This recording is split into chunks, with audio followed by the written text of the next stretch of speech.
Amazing. Yes, my son. All right. All right. First of all, I just want to say you were referring to many of us Caucasians as Englishmen. I've been here for 200 years. I'm Australian, so I'm not an Englishman. That's just one other point there. So don't freak out too much over that. Second one was.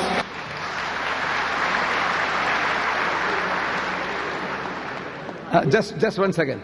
This might entertain you. You see, me, I'm a brown Englishman. In other words, I speak English. English is my mother tongue.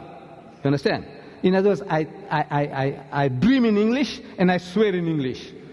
And the psychologists, they say that the language in which you dream and the language in which you swear is your mother tongue. You Indonesian, you say Indonesian, okay. I say, in what language do you dream? In Dutch? If you're dreaming in Dutch, no, the Dutch ruled you for 300 years. Maybe, you got some Dutch blood in you. So I said, you dream in Dutch? He said, yes. And you swear in Dutch? He said, yes. I said, that's your mother tongue. You are ashamed to say that, but that's your me. I dream in English and I swear in English. So English is my mother tongue. So I'm a brown Englishman. So from that point of view, when I said Englishmen, English-speaking people, whether you are American, I say you are an Englishman, English-speaking person. From the language point of view, I'm describing the people, Englishmen.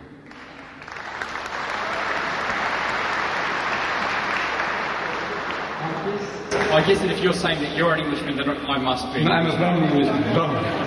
Right. First of all, just with the... we were looking tonight at Matthew chapter 12 and the sign of Jonah. And you quite rightly pointed out that there were some things in Jonah which are similar to Jesus and some things which are different. For instance, Jesus is crucified while Jonah is thrown in the sea. That's different. There's a very big difference in that Jonah is disobedient and runs away while Jesus is obedient. So that's a fairly big difference. And the other one is Jonah goes to the Gentiles, the foreign countries, while Jesus does his ministry within Israel. So there are a few differences. And you quite rightly pointed out that the significance with the Jonah event is on time, on the 3 days. I read the Bible all the time. I've actually spent part of my holidays, I read the Quran, and so I take the scriptures very seriously. But I know that in order to get the full picture of something, you have to read all of it. You have to read the whole book. So I just want to read a bit more of Matthew, where Jesus speaks again about the 3 days. This is from a translation of the Bible called the NIV. It's Matthew chapter 16, verse 21, and it says, "From that time on, Jesus began to explain to his disciples that he must go to Jerusalem and suffer many things at the hand of the elders, chief priests, and teachers of the law, and that he must be killed and on the 3rd day be raised to life." And so I think when you read all of it, it is saying that the 3 days I'm going to die. I've got some other references up here as well as to that, but they're all fairly similar where they talk about Jesus dying. I just want to know what you say that, because there are many verses in the Bible, I don't know how much time I want to take up here, but where Jesus says, I did die. No, my son, you have to agree with me that what Jesus was talking about, the sign of Jonah, that sign was a miracle. Sign means a miracle. It's not a road sign. Stop, yield, go. It's not a road sign. There were no road signs in Jerusalem 2,000 years ago. So he's not talking about road signs. He's talking about a miracle. The Jews want a miracle from him, not a road sign. So Jesus said, my miracle is that of Jonah. And then what the miraculous thing about Jonah is that we expect him to die 3 times over, and he didn't die. You see, if I had a gun and I lose my temper and put 6 shots through you, to your heart, and it's shattered, and you die, is that a miracle? Is that? But those 6 shots tearing your heart to pieces, and you laugh. It's a miracle? Yes, that's a miracle. That's a miracle. 6 bullets I put through your heart and you still laugh. That's a miracle. I'll be terrified of you. Do you know that? If that happened, I'll be terrified of you. So, Jesus is talking that, look, the miracle mine is that of Jonah. What happened to him is going to happen to me. What happened to Jonah? We expect him to die. We expect him to die at every step. If he died, it's not a miracle. Jesus, if what they tell us about him, he also supposed to die. He is expected to die. If he died, it's not a miracle.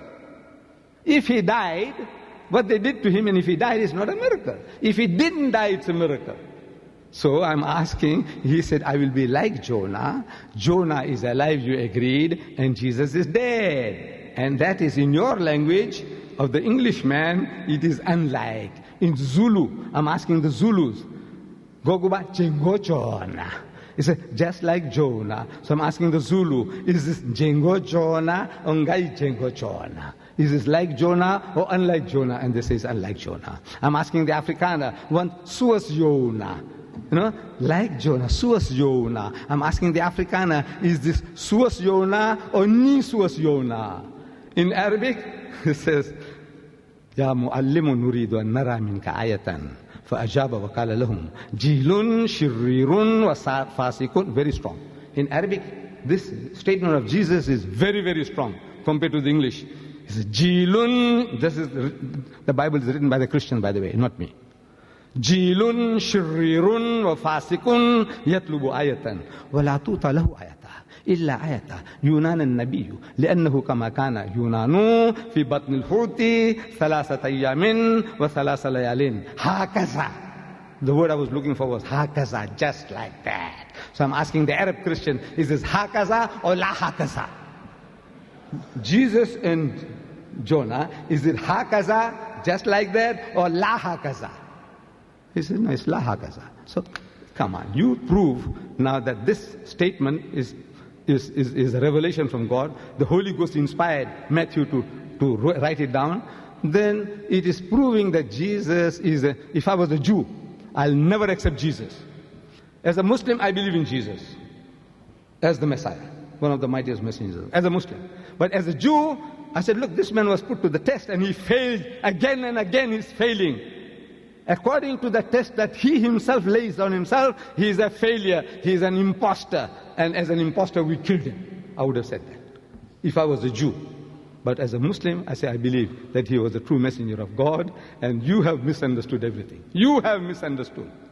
May I just say something on that? You are right. If you were to shoot me 6 times through the heart, right, and I was just still standing here, that would be a miracle. Of course. But if you were to shoot me 6 times through the heart and I was to die, be buried, and then I came back to life, that would also be a miracle. Right, right. So it still can be a miracle. First we have to certify that you were dead. Yeah? If I was shot 6 times through the heart, I would be dead. That's what is assumed now. Now Jesus, look, 3 days after his alleged crucifixion, he goes to that upper room where they had the Last Supper. I'm giving you another proof that the man didn't die. Proof from his own mouth. He goes to that upper room where they had the Last Supper. And he goes in and he wishes his disciples in the Hebrew language, Shalom Aleichem. Same as Salam Alaikum. We say Salam Alaikum, the Jews say Shalom Aleichem. Same, means peace be unto you. And when he said Shalom Aleichem, his disciples were terrified. I'm reading your John, that the disciples were petrified, terrified. So I'm asking, why would they be terrified? Because when you meet your long-lost master, your grandfather, your teacher, your guru, your prophet, your Messiah, the Arab and the Jew will embrace one another, and that is his way, the Arab and the Jew. But instead of doing that, they are terrified. So I'm asking, why were they terrified? So Luke chapter 24, he gives the answer. That they were affrighted because they thought he was a spirit. Am I quoting correctly? You people who know the Bible, am I quoting correctly? Yes. Correct me. If I'm misquoting, you must correct me. Yes, I know. I can't afford to make a mistake.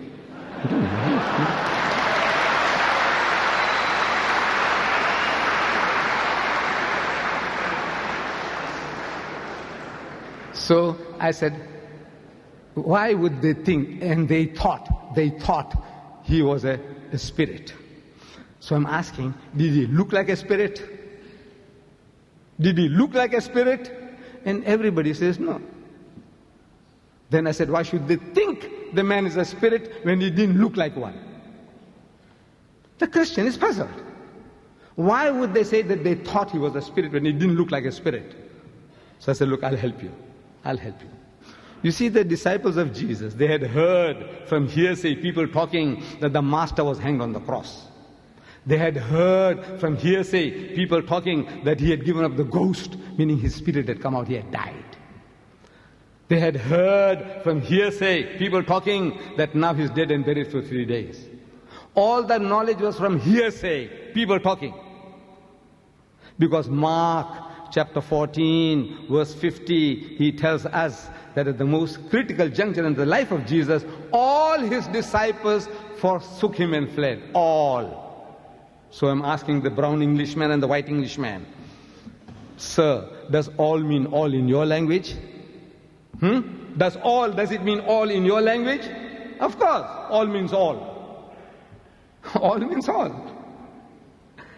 So they were not there. They were not eyewitnesses or ear witnesses to the happening. They all had forsaken him. That's what the Mark tells, unless he's lying. You tell me he was lying. His Holy Ghost had deceived him too. He said all his disciples forsook him and fled. So they were not eyewitnesses or ear witnesses to the happenings. So they had heard that man is dead and buried. They expect him to be stinking in his grave. Such a person, you see, naturally you are terrified. You think he must be a ghost, a spook. So Jesus wants to assure them that is not what they're thinking. So he said, Unzuru ila yadayya wa rijlayya.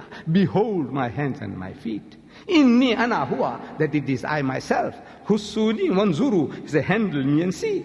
For inna ruha laysa lahu lahmun wa izamun. For the spirit has no flesh and bones, as you see me have.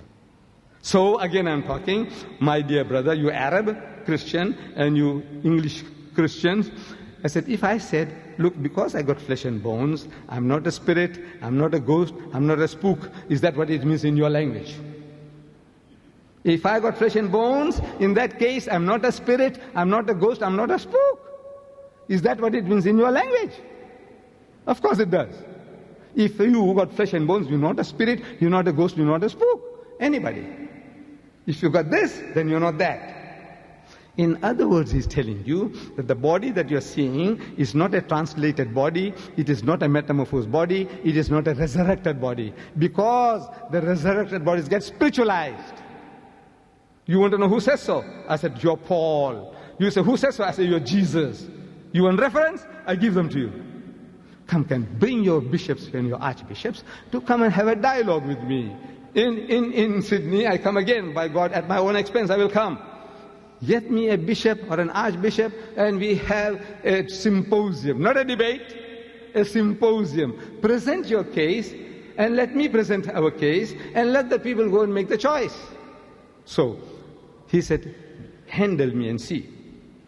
Tenggoklah tanganku dan kakiku, inilah aku sendiri, jamalah aku dan lihatlah, karena hantu tiada berdaging dan tulang, seperti yang kamu lihat ada padaku.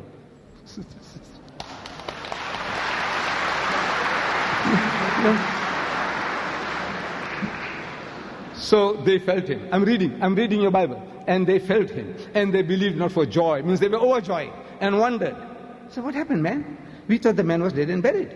So he says, Aindakum hahuna ta'am. Have you got here anything to eat? فَنَاوَلُوهُ جُزْءًا مِّن سَمَكٍ وَشَيْئًا مِّن شَهَدِ أَصَلٍ فَأَخَذَ وَأَكَلَ قُدَّامَهُمْ. And they gave him a piece of broiled fish and a honeycomb. And he took it and he ate. In the very sight, to prove what? There is a ghost. Is that how you prove you're a ghost? You're a spook. Huh? You're eating broiled fish and honeycomb. They're feeling you. And they say, no, they wondered, say, man, I thought the man was dead. He's alive. Hooray, he's alive. And eating broiled fish and honeycomb to prove what? He's a ghost, he's a spook. Man, every verse that I can quote you from the Bible, I said, every verse you have misunderstood, my brothers. You Englishmen, you brown Englishmen, and you white Englishmen, whether you call yourself American, you speak English, you are an Englishman. And I want to say, come, talk to me. In English. Talk to me in English. And I show you that each and every verse you have misunderstood. Every verse you have misunderstood, my son. Okay, my son? Thank you, my son. Yes, my son.